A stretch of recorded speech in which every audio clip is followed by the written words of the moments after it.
Hey, Muvavi, how's it going, mate? Congratulations on completing the do or die. You're one of the survivors. Kudos to you. Just a few points on the trade you took. The pound card. Just a few observations I would like to share with you. Perhaps that might help you or help us even become better. Let's dive into it. So from the 15 minutes before I even go to the 5 minutes or the 3 minutes, the breach was somewhere there. You could see the first candle, second candle couldn't even make a significant high. Then you are trying to enter around the third candle somewhere there. If you go to the 5 minutes, you just clear it out. So on the 5 minutes, you could see that was our first leg. We are quite alright. This was a perfect price area to do an attempt for a cheese trade.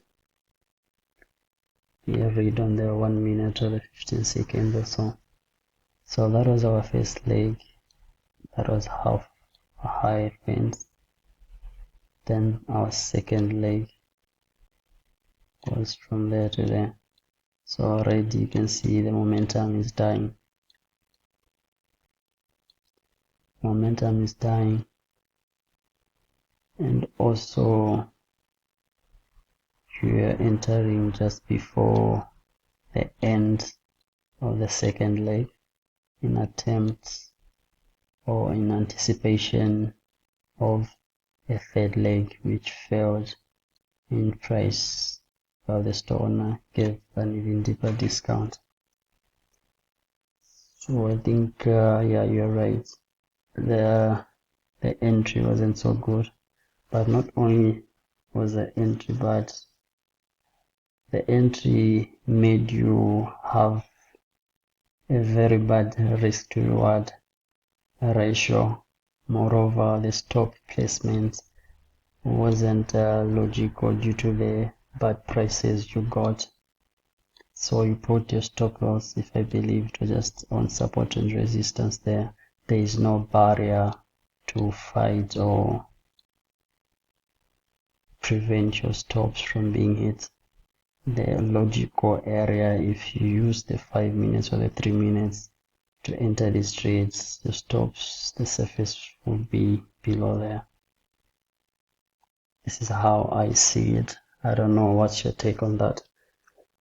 Also, you mentioned, let me just clean it a bit. You also mentioned you are unable to grab an entry around those prices because you aren't sure whether it's gonna go or whatnot. I think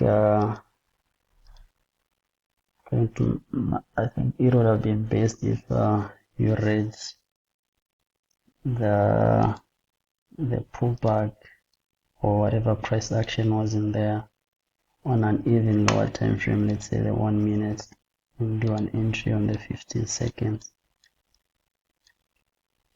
So on the 1 minute, this is the price action we got. You see, even the 1 minute had a refresh. The 1 minute had a refresh. So if you needed the tight stop loss, 15 seconds would have been best for your entry, depending on the spread on your broker. And so if you see from there, we had a seller or the store owner gave a discount. We digested part of the discount, giving a discount to this one, but he was unable to do anything. Then eventually, you can say some sort of a view formation. Then this is was our test.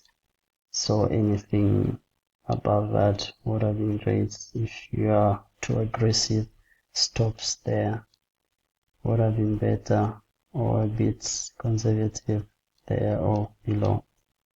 You would have still gotten a good risk to reward ratio, even 5 to 3 hours. So if you had to put,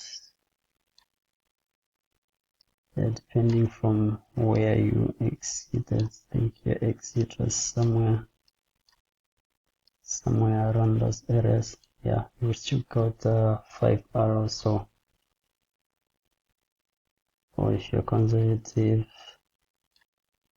almost 3 arrows. That was, it's worth it. The risk is worth it. Yeah, and I like how you acknowledge the mistakes you made. Like, everything you take away out of this trade was all on point. You knew what you did wrong, you know where exactly the mistake was. Identifying where the mistake is makes it easier to correct or rectify that mistake. And for that, I really, really applaud you for that. And keep up the good work. I really love how you did your analysis and everything. It's just unfortunate that the price you got wasn't a good price. Otherwise, keep up with what you're doing and happy trading, mate. Thanks, Chase.